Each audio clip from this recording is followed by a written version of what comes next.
We have a different category that we haven't used before in the Hall of Fame, and that's, we really don't have a name for it, but people may not necessarily have played at the level, but have contributed dramatically to the successes of teams in many other ways. The next recipient, Pangrazio Jr., is an example of this. We're very proud to have him. He was a long time manager and assistant for the football and wrestling programs. He led the Wiss Hotel, cheerleading for all sports teams, in particular the coaches. They had such a nice relationship with them, screaming at them from the sideline. He supported an amazing number of children in LeRoy that needed his and his family's help for years and years and years, and an amazing number of kids. He's inducted as a contributor and has to be considered one of the all-time best supporters and fans of LeRoy athletics. But the best I can say about him goes without words. Have you ever been to a game when he was there? You see that old towel? He's going like this to crank him up. So Don, get up here, buddy.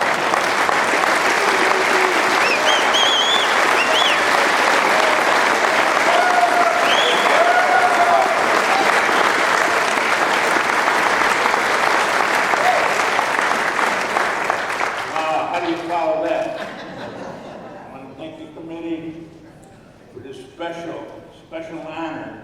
I'm very humble to be up here with these athletes and the passion. Very humble. But I guess maybe I did do a few things. First of all, for those that don't know me,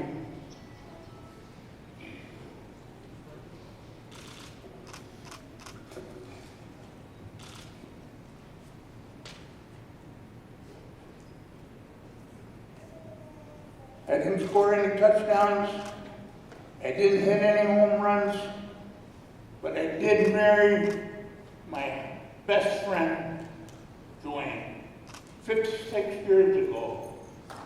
We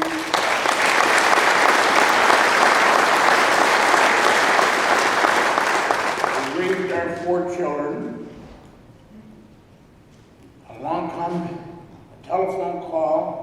On the first day Donny went to school, we put her on the school bus, and I said to her, "Ma, let's go uptown and get a cup of coffee and a donut." We were gone about 30 minutes to come home. The phone is ringing. She answered the phone. It's from somebody from Genesee.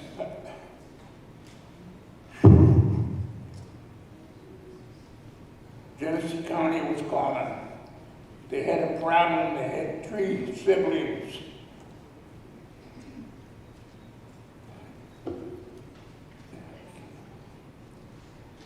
I don't know if I'm going to make it.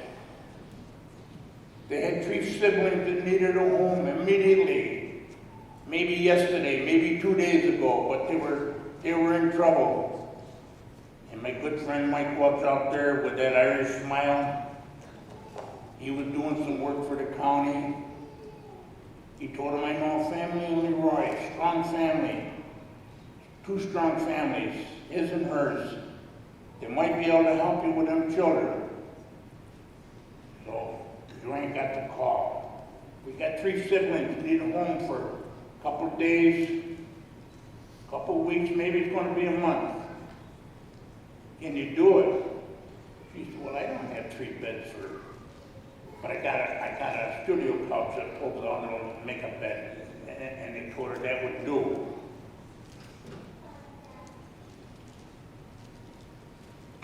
Well, 12 years we kept them kids. She wouldn't let the county break them up. One was going to go to Pennsylvania, one was going to go to Syracuse, and maybe another one to an institution, but when it come time, she said, "You're not going to move these kids." So that's how I got my start with helping children. 26 summers, we had kids from New York City come up and spend the summer with us. My wife shared our home. Our children shared their life. For all kids. And then along comes the county, he said, well, we got a teenage girl that needs a home. Joanne said, well, she'll fit in. Well, she also has a baby. And Joanne says, we'll try. All right, so enough of that. Let's get back to maybe some football. When my son was 8 years old, I took him to the first Pee-wee practice, youth football. Oh my God, was that terrible. I come home, this is my wife said, I can make out. I said, listen, they'll never win a game. She said, what are you talking about? I said, they don't know their left hand from their right hand, counting geese, some of them are getting 4-leaf clovers. There was 46 kids, maybe 48. And Tommy Fernandez was the coach. He said, well, Don, we can only keep 40. That's the law. That's the insurance law. He said, could you help us with the attendance at night? I got 2 coaches already, but I can't do the coaching and attendance at the same time. So that was my first job with LeRoy football. And the kids, they didn't listen to you, you know. You call their name. Well, I'm going to mark you absent if you don't answer. Well, then they... 3 years, I think I coached. I finally went from taking attendance to helping them coach because they needed help. Then I went to the juniors. I coached LeRoy Junior, the Pee-wees. The next step was the juniors. I helped coach there 3 or 4 years. Then I helped Frank win with the varsity JVs. I ended up filling water bottles and washing towels, buying candy bars for the kids at game time. So I didn't score any touchdowns, I didn't hit any home runs, but I probably filled several thousand water bottles, washed hundreds and hundreds of towels, took all them trips, all them championship teams that Brian Moran had, all them sectional champions. I never missed a game. And parades, the parades of the fire department and the police department, the ambulance, there's no feeling in the world than to watch them 15 or 18 emergency vehicles leading up that pathway from the expressway. It never gets old. Kids are crying, coaches are crying. There's something about LeRoy football. I was there 40 years. I could tell you hundreds of stories, but we have a oath of silence out there. What you see here and what you hear here stays here. It's not for uptown. So I'm not going to go with many stories. Travis, I brought my grandson Travis to his first football game. I think he was 5. I said, you're the ball boy. Kenny Washington can't be here tonight. I can't be running around catching all these footballs. You're the ball boy. He said, what am I supposed to do? I said, I'll tell you every play what to do. So Brian Moran looked down. He said, oh, who are you? Travis said, I'm the ball boy. Who are you? Brian didn't have an answer. So I started bringing him to practice. Brian's hollering at him a little bit. Trevor, get down here. And he said, Don, is he going to play football for us someday? He said, sure the hell hope so. He said, well, I'm going to start hollering at him now. I said, listen, not going to bother me if you holler at him. And it sure ain't going to bother him because he ain't going to pay no attention to you. So that's a little bit of LeRoy football. I'm going to tell a story about Bert.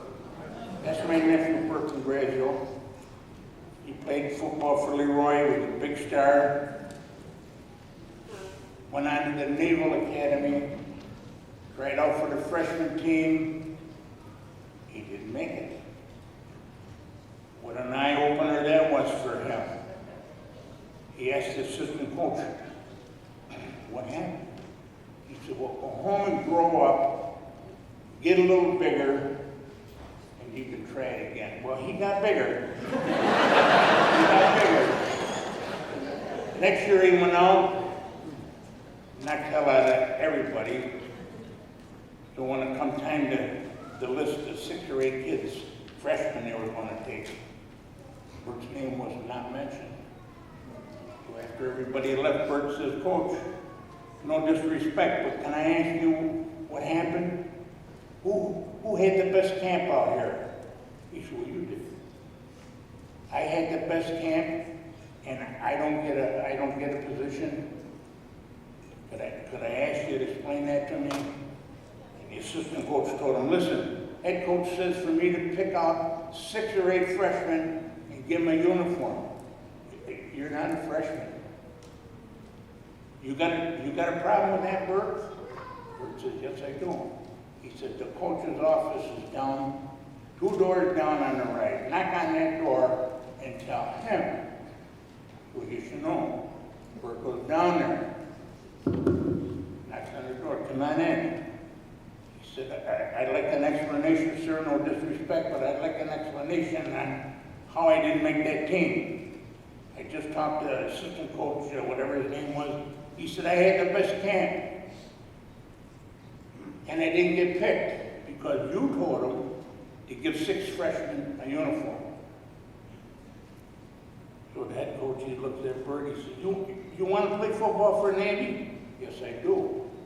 You go back and tell him that I said, give you a uniform. And that's exactly what Bert did. Now, another little story. He ends up co-captain of the Naval Academy football team. They pull into Notre Dame, the Golden Dome, all 60,000 people.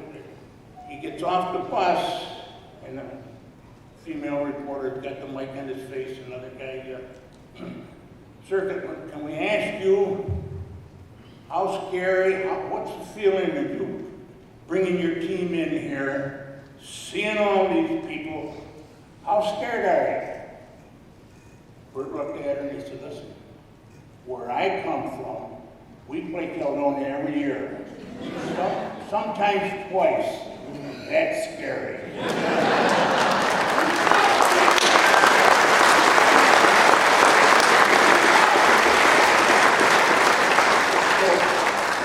My friend Tucker Callan back there from Caledonia, he's hoping he finds an old playbook there on the floor.